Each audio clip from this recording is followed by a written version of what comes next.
Hey, it's Rachel Cooke, your modern mentor. I'm the founder of Lead Above Noise, where we help leaders rethink how the work gets done, like in ways that are hyper-productive, but that also keep people well and engaged. We deliver the tools and skills so that leaders learn to build human goodness into the work, instead of relying on programs outside the work to fix overwhelm and burnout. If you have an upcoming event or offsite that could use a dose of inspiration and direction, reach out today at leadabovenoise.com/connect. Okay, on to today. I've got a great interview for you. I got to chat with JP Elliot. He's the host of the Future of HR podcast, and he has spent years having candid conversations with top leaders and executives, and he's collected so much wisdom about what's actually working when it comes to building great teams and driving real results. I wanted to tap into everything he's learned from those conversations about how the best leaders are approaching things differently. JP generously shares the patterns he's seeing and what's really moving the needle, along with some seriously tangible and simple things that any of us can do right now. So dive in and enjoy. So, JP Elliot, founder of the Future of HR Consulting and host of the Future of HR podcast. Thank you so much for joining me on the Modern Mentor podcast. It's a pleasure to have you. Yeah, thank you, Rachel. Excited to be here with you today. Well, I am ready for us to go ahead and jump on in if you are. Let's do it. All right, let's do it. So, full disclosure, anything these days that starts with the word future automatically captivates me. It has my attention. I think we are all just so interested in the future of the workplace. We sort of expedited our way into the future with the pandemic a few years ago, and I think we're still kind of finding our footing collectively, if you will. But I'd love to start just kind of at the 10,000 foot level, JP. So you have the opportunity to work with CHROs, but also leaders at varying levels across a wide variety of organizations. And I would love to just get a view on, like, what are you seeing and hearing from leaders and conversations these days around the workplace and what's happening and where we're heading? Yeah, it's a great question. And if you start a podcast called The Future of Anything, probably going to get questions about the future, which I didn't actually anticipate. So maybe that was bad on me. Didn't really think about that. But after doing 166 interviews with CHROs, HR thought leaders, academics, consultants, right? Just a wide variety of folks. It is really interesting. You start to pick up some trends. And I think one of the biggest trends that we've seen from the future, and we're all feeling it, is that we have moved from a world of VUCA, which is about volatility, uncertainty, complexity, and ambiguity. And that really came out from the Army, armed forces around the 2000s. And that really has served us well. I think a lot of us agreed that was what the last 20 years have felt like. But, we've now moved into a world they call Bonnie, which is brittle, anxious, nonlinear, and incomprehensible. And while that seems a little bit much, I honestly think that is how a lot of people feel today. And I don't know if it's because of the technology piece, but there's a lot happening. There's a lot happening in the world with geopolitical. There's things happening, in more domestic. We have more technology that's disruptive, like AI happening. So I think it's a really good example. That Bonnie term, I believe, has really now started to be used by the Future of Work Institute. They're the ones who've really been pushing this out. And I forget the author's name who came up with this. But the idea of Bonnie is interesting. And so we are dealing with a world that is highly complex, more interrelated. And I think that's really pushing a lot more pressure on leaders and HR leaders, of course, to how to respond to that, right? And we don't operate in a vacuum. So that's one of the first pieces, that the world is getting a little bit more chaotic and feels that way. And so I think people are searching for a little more stability in that. And I think that's one piece of it. Second, I think work is continuing to shift, right? And AI is going to be another fundamental shift of how do I create value in an organization? Because our jobs will likely change. We don't really know how much. And there's two sides, right? Some are very much like AI is changing everything and all at once. I'm a little more in the middle that AI will shift work. It's just going to take a lot longer than people think, because we're underestimating how long it takes to implement technology. But what will happen is that all of us will have to really look at our roles differently, and we'll be adding value in a different way, because some parts of our job will be done more by AI or automated with agents. Who knows what that really looks like. So we're definitely seeing that trend happen. And then this is where I'm maybe a little more controversial, Rachel, that even though we look at the future and we're always asking about like, what's tomorrow going to be, what's coming, I think a question we need to ask more often is what's not changing about people, work, and our society. And for me, that answer is really simple. There's three things that fundamentally people want from work and work experiences that will not change. And that is to get along, to belong, and to get ahead and to find meaning. So people want to get along, they want to get ahead, and they want to find meaning. And what this really means, when you think about one, they want to get along, they want to belong to something. They want to feel respected, have affiliation, feel included, feel part of that tribe, right? That's really, really important to us. That's not changing. That's been around for centuries. The second thing is we want to get ahead, right? All of us want to build mastery, competence. We want to feel like we're making a difference, that our work matters. That's really important. And the last piece is we want to find meaning, and we want to find meaning in our organizations that we work and support, right? So we want to have those three things need to come together. So we need to feel like we get along, we're getting ahead, we're making progress in our terms, and we want to feel like what we do matters and our organizations matter. If we have all three of those things, you start to have organizations and people that are engaged, they're high performing, they're going the extra mile, they're doing the right things that we want to see. And I think we sometimes forget in the search for the future of AI and whatever else is coming next, what are the fundamental human needs we should be anchoring on? If we can anchor on those, we're going to see the results that we want to see.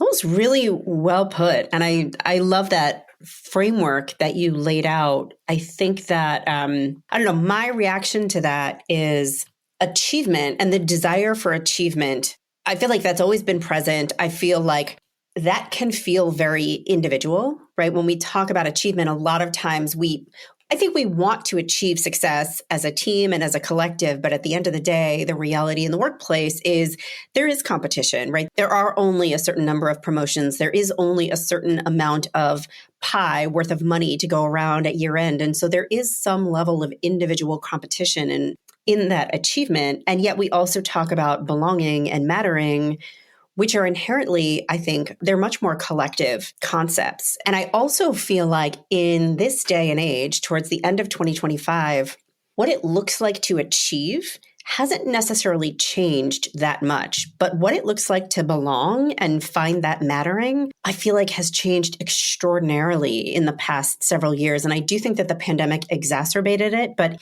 even before then, as we were working more globally, global teams across time zones, more asynchronously, I feel like that meaning and that mattering and that belonging has become so much more challenging. And yet it's so critical to organizational achievement, right? And so how are you helping senior leaders, or even, I know you talked about working with next generation leaders, how are you helping them think about creating those experiences of meaning and mattering and belonging in this world that can feel a little bit more individualistic at times? Yeah, it's a really good question. And I think to your point that getting ahead isn't always about trying to get, of course, up the corporate ladder. For some, it's just like, I'm building my skill set. I'm building, laterally. I'm just learning more things, right? And I feel like I'm doing a great job. And so each of those areas, whether you're getting along, getting ahead, or finding meaning, the leader, the manager, that direct manager has a massive role to play. And so what I would coach leaders to do is really simple. It's that you've got to look to how do you frame the work in a way so people understand that they contribute to the larger mission of the organization. This is why when we had the pandemic happened, we really doubled down on having weekly meetings. We doubled down on having a meeting with our team members, checking in more, sharing some personal things about our life. We created a way where people felt like they were belonging because the world felt that we couldn't really belong together in person, right? So we did things differently. So that's one area where I think you've got to make sure you're maintaining weekly meetings with your team. It doesn't have to be weekly one-on-ones, but you have to have a cadence where people feel like, hey, we're part of this team and we're in this together. We're getting collective results. Individually, to your point of what get ahead means, it's going to be different for you than for me. So I think as a leader, you got to figure out what is getting ahead. Is it just making progress, learning new skills? Some people do want to be promoted. That's another way to do that. And the finding meaning, this is really important that we just continue to frame the work and say, hey, why does it matter? And I think We've all heard the story of, and maybe you haven't, but most people probably heard the story of the janitor who was cleaning NASA and JFK, I believe the story goes, is that came in and said, "Hey, you're cleaning on a Saturday. What are you doing?" He said, "I'm putting a man on the moon." I'm totally destroying that story. The point of the story is that the janitor who would say, "Oh, he's just cleaning up," actually believed he was part of the team because he was part of the team bringing a man to the moon. And so I think we have to continue to remember that. And as HR leaders, a lot of times we think about that because we want to make sure everyone does feel like they belong and feel like they're included. And yes, maybe not everyone's on the field playing, in a sports metaphor, but maybe you're in the stands. Maybe you are cleaning up after the game. Maybe you're just cheering people on, but you're still part of the team. And so I think we've got to continue to really think about those 2-3 things as a leader and make sure we're bringing those back to our teams on a daily basis.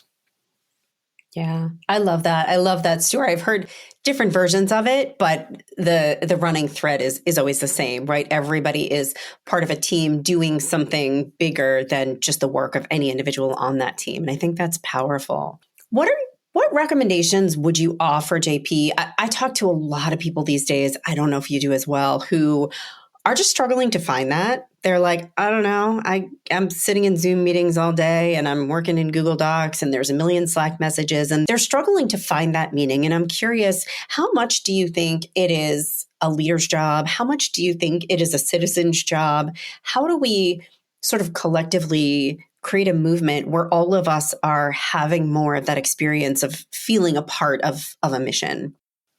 This one I think is sort of I'm going to say 60-50 or 60-40, 50-50, 60-40. I like that math. Yeah, I like it 110%. Very bad math. But I can't say this. I think we want to, because we're a very individualistic society. We want to put everything back on the employee, the team member, and say, hey, you own your career.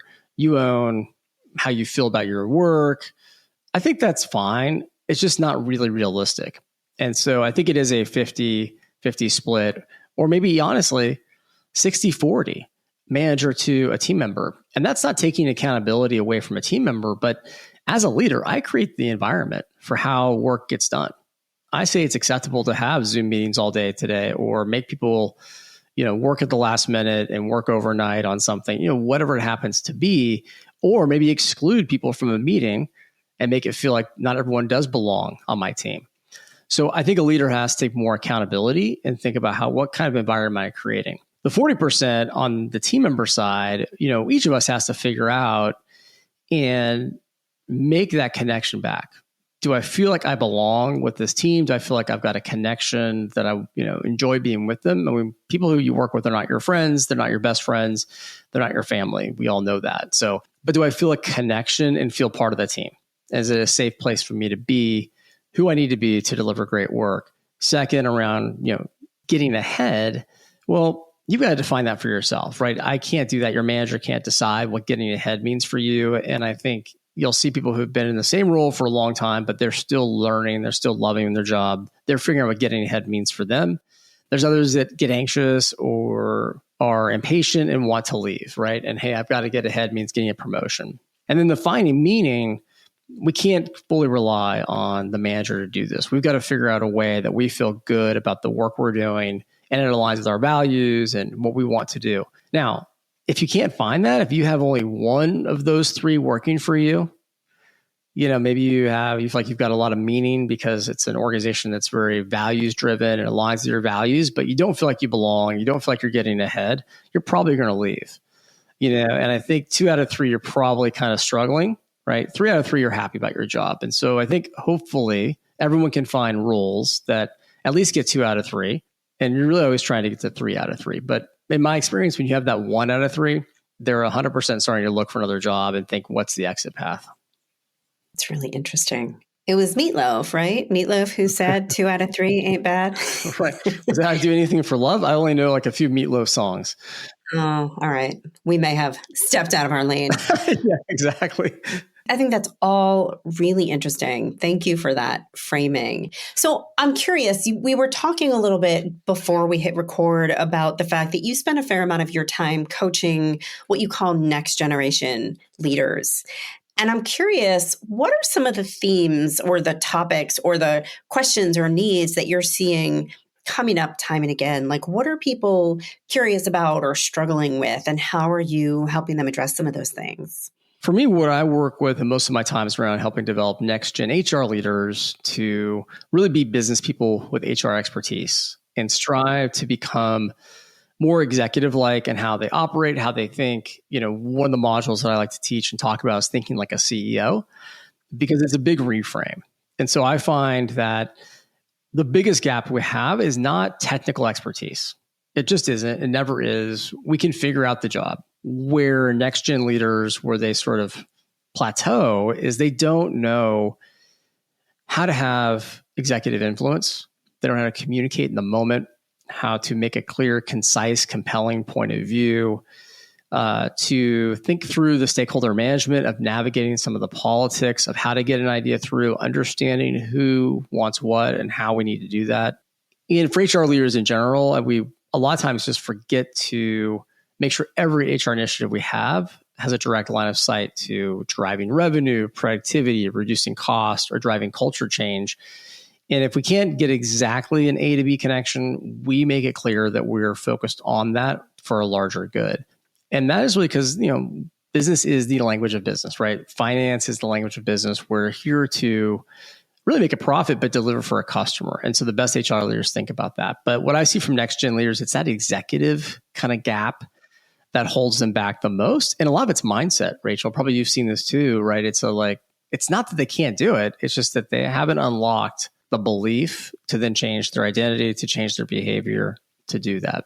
And it's so interesting because I work with a lot of leaders in the business, not necessarily HR leaders. And I find that is one of their biggest challenges and sort of sticking points as well. This idea of, when a senior leader says something or wants something or demands something, like I immediately go into the zone of assuming I need to do that or deliver it. And I don't have the confidence to maybe express a particular conflicting point of view or to flag a risk. Or if in order for me to deliver that thing, I need to rely on a partner, but that partner doesn't report to me, I don't understand how to successfully get that person to do what I need them to do. And so I don't think there's a silver bullet, but I'm curious, JP, how do you coach people into kind of the mindsets and ultimately behaviors that it takes to do some of these things more effectively?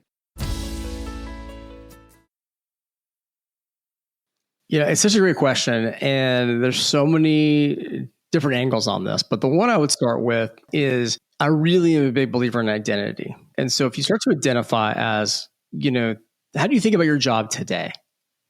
Are you a manager of finance or supply chain? Or do you think of yourself as a business leader or a leader in the company? Right. And that seems silly sometimes to think about this, but the semantics matter, because if you're a leader, you're not just going to maybe take the direction. I call that vending machine HR. Like, it would come to people and say, hey, here's what we need. Give us this back. Versus like, hey, we're not order takers. We want to think this through with you and be really strategic business leaders and partners. And I think it's the same thing, whatever function you happen to be in. So first is around, okay, I think of myself as a leader. And then what's the value of the job I'm in? Is the value of the job just delivering the Excel spreadsheet, the PowerPoint deck, or is it actually delivering some kind of outcome or result?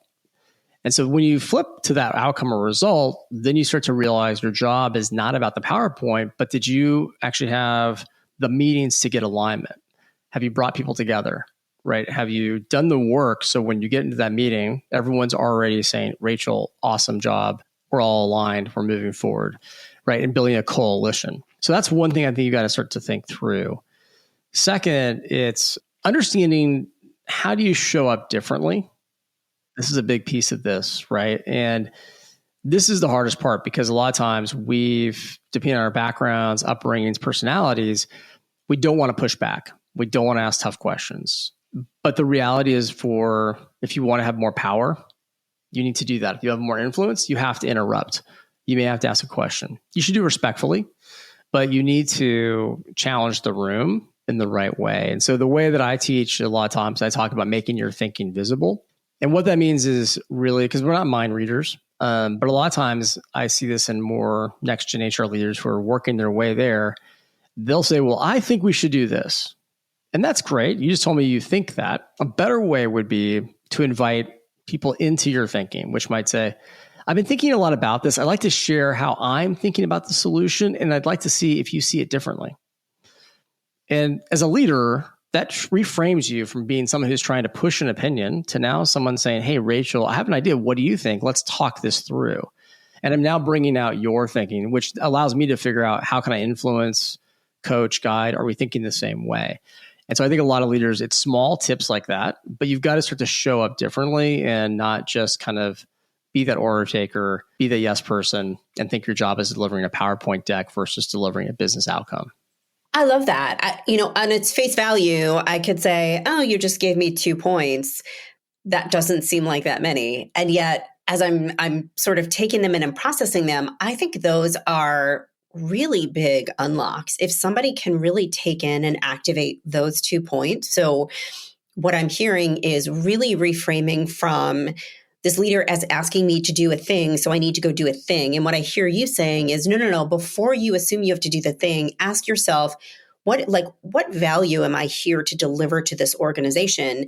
And do I believe that just executing on what that leader told me to do is my best path to creating that value? Or do I actually have a vantage point that allows me to see something that senior leader doesn't see? And am I adding more value by flagging that or asking the quote unquote dumb question or pointing out the risk? And I think the answer is yes, right? So if you're here to protect the bottom line, if you're here to represent a customer point of view, and that leader told you to go, do XYZ from a customer service perspective, but you're sitting at a vantage point where you actually know that's actually going to upset the customer or that's going to create friction. And if you have an opportunity to raise that, and then I love your point about making your thinking visible. So not just saying, no, I'm not going to do that because it's going to make the customer angry, but I'm obviously making up this scenario in my head, JP, but taking that sort of request or command from a leader, recognizing in the moment, my value right now is to represent the customer. So let me invite that leader in to,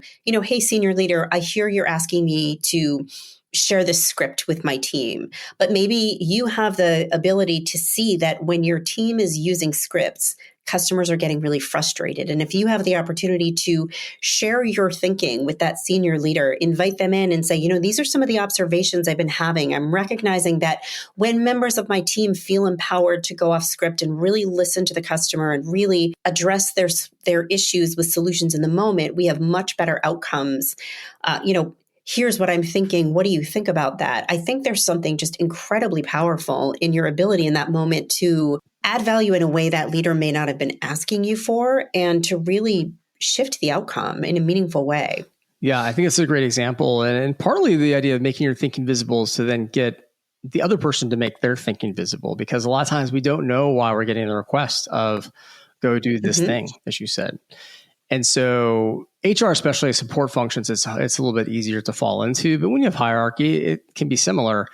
So, I think about this in a couple of ways. One, are you an order taker? Like, we're just go do this. Or you're a pair of hands. Like, I've thought about it. The leader tells you I figured it out. So go do X, Y, and Z. The challenge on this is that the leader has no accountability.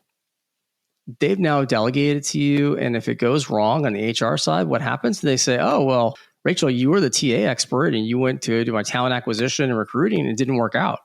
I told you what I wanted. Now, when you go back and say I did what you asked me to do, that doesn't work.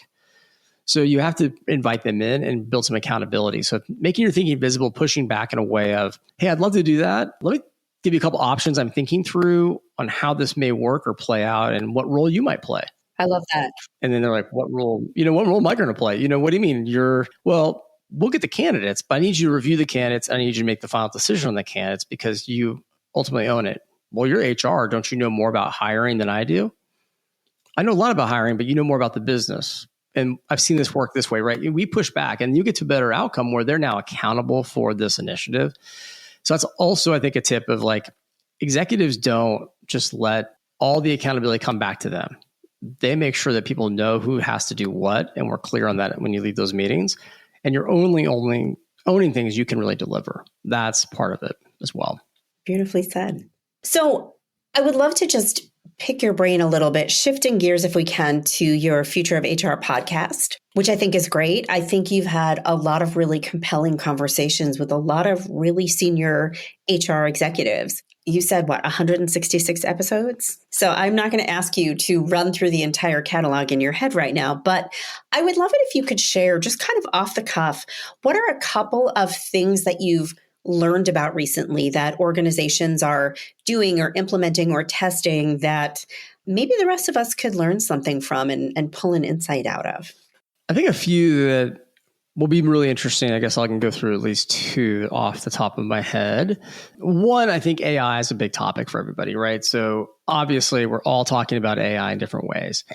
And I've truthfully been trying to find organizations that have really done AI at scale. It's been challenging.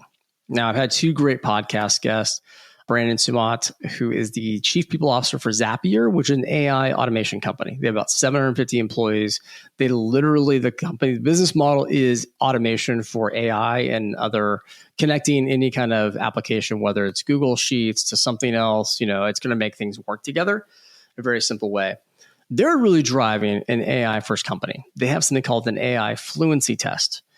And so they not only have this internally, but externally. So when you apply for a job and here's their fluency framework, I would say, maybe it's not a test as much as a framework saying you have to at least be this fluent in AI to work here.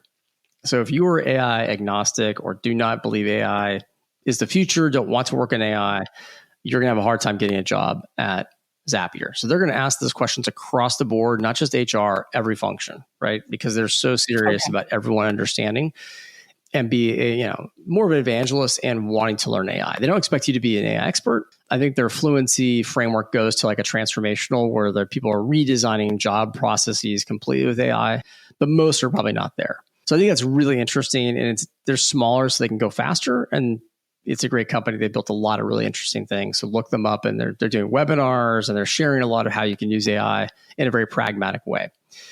The second is a different example around New York Life Insurance, which I believe is a 180-year-old company, been around for a long time.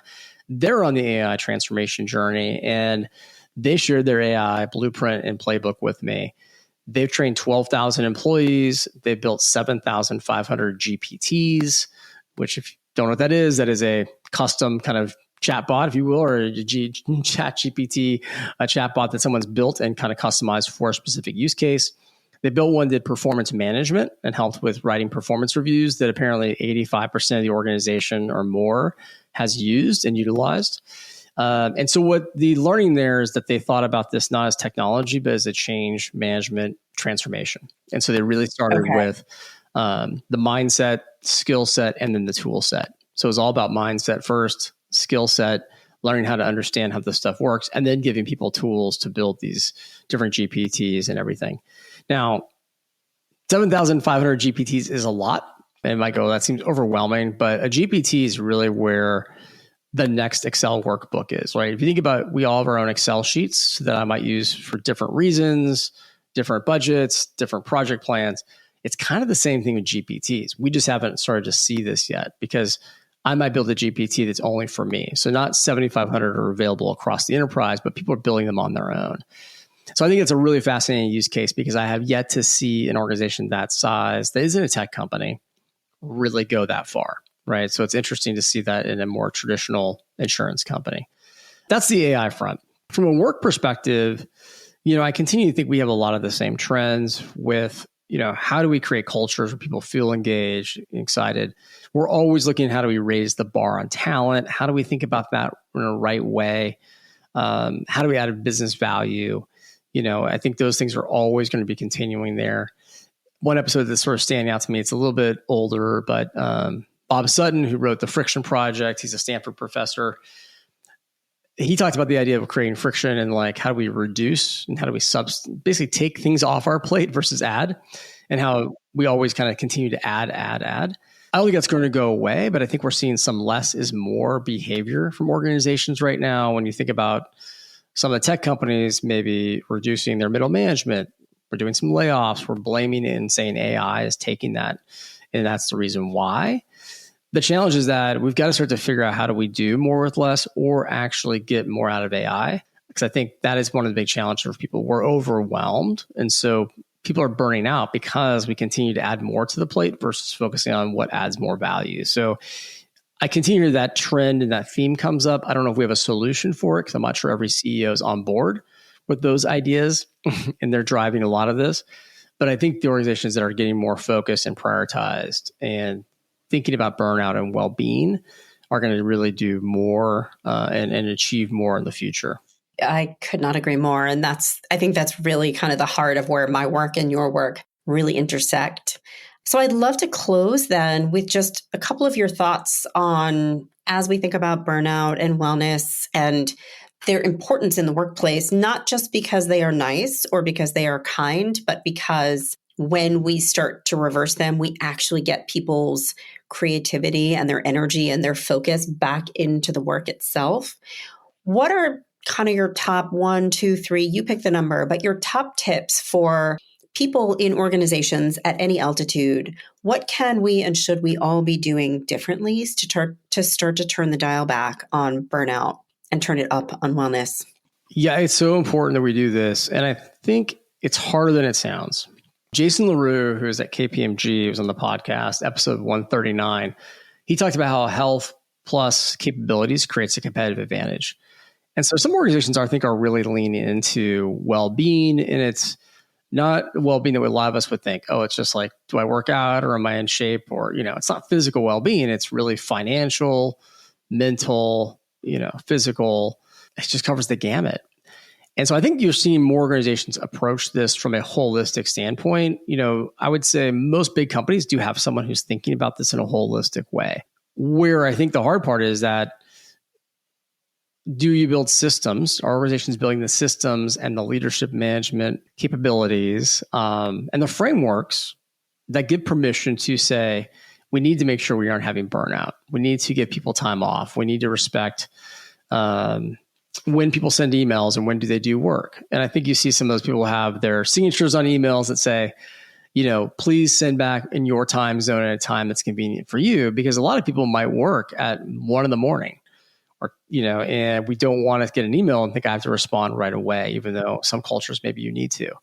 And so I think if you want a culture that's really centered on well-being, it starts with focus of what really well-being is, what's the work, and what are our standards for how we want people to engage and deliver that value, right? How do you want them to get along, get ahead, and find meaning in a way that doesn't burn them out?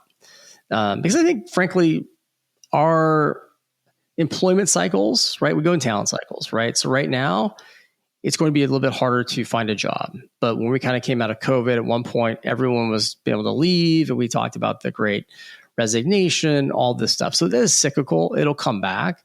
And the organizations that are burning people out today, their best people are the ones who are looking for those jobs, right? And that's going to hurt them in the end. Absolutely.